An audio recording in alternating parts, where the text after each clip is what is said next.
Hi, welcome to the Aspire Europe Limited Competence Governance Series. In this short video, we're going to have a look at decision making and the structures that go with it and the things that you could be considering when you're putting together your program governance. Obviously, there's a lot more detail in the full course, so this is just an overview. My name is Rod Sowden, lead author for MSP and P3M3 and managing director of Aspire Europe.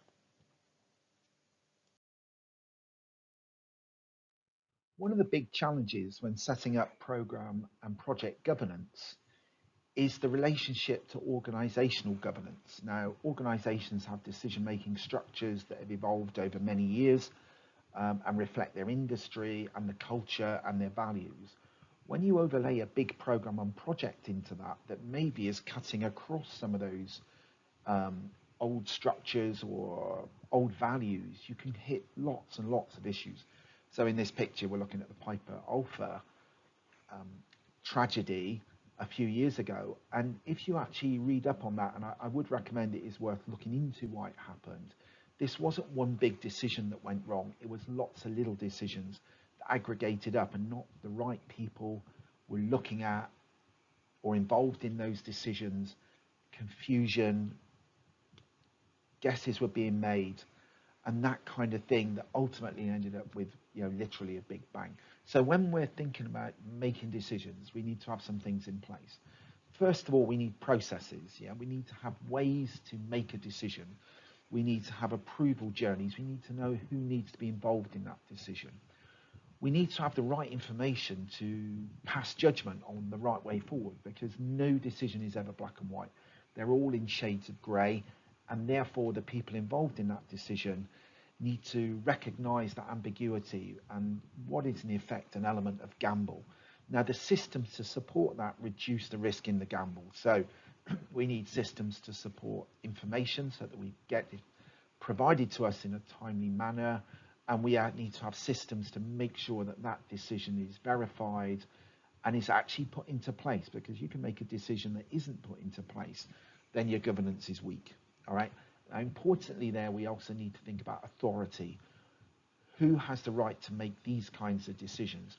They're normally based around financial authorities, but there's also around risk, strategic direction, and many other things we need to consider. The other reason we've mentioned the word decision here, where you might have been expecting to see committees, is committees are often the consequence of not having these four things in place. Because really decisions need to come back to one person who needs the process and support to get them there. But in numerous occasions, we see committees put in place because the information isn't there and nobody really wants to take authority. And it's easier to do this through a committee where you're actually protecting each other, if you like, as a kind of series of punch bags that's protecting the decision maker.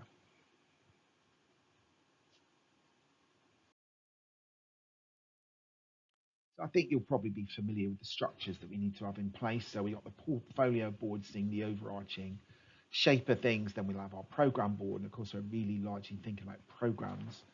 Program managers are all about delivering projects, and the business change managers are always about delivering change. Now, for some reason, in most programs, the blind side is the business change bit. So we spend an awful lot of time building governance about decisions associated with spending money. We don't necessarily build the governance around the decisions around delivering benefits or delivering change and the risk of delivering that change in the wrong way to our organisation.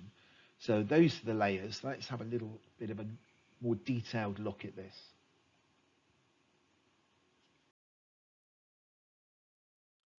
So there's two sides of this. We've got the delivery side, which if you're from a program project portfolio environment, that you'll be more familiar with this. And so when we're putting together our governance, we need to think about decision making, about spending money.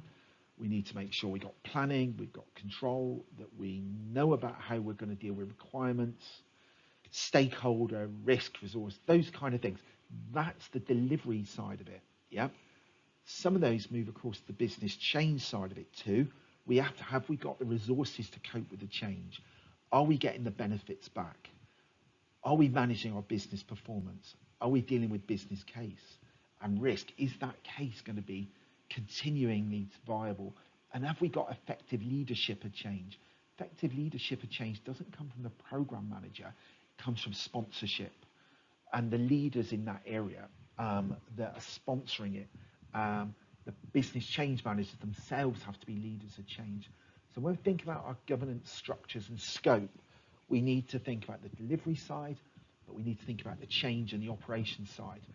And there's lots of things to think about in that area, and you need to make sure, even if you don't have teams or individuals, that all those roles are covered when you're putting this stuff into practice.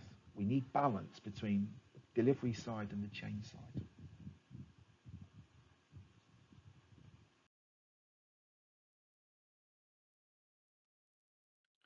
Well, that's the end of this short video. We've introduced some concepts around decision making that are quite often not really thought about when we're putting structures together. We've done a little reminder of the program management model that we developed in MSP and expanded it to cover sponsorship and to reinforce the need for the change side of the model. So good luck with the course, and I'll be speaking to you in future videos.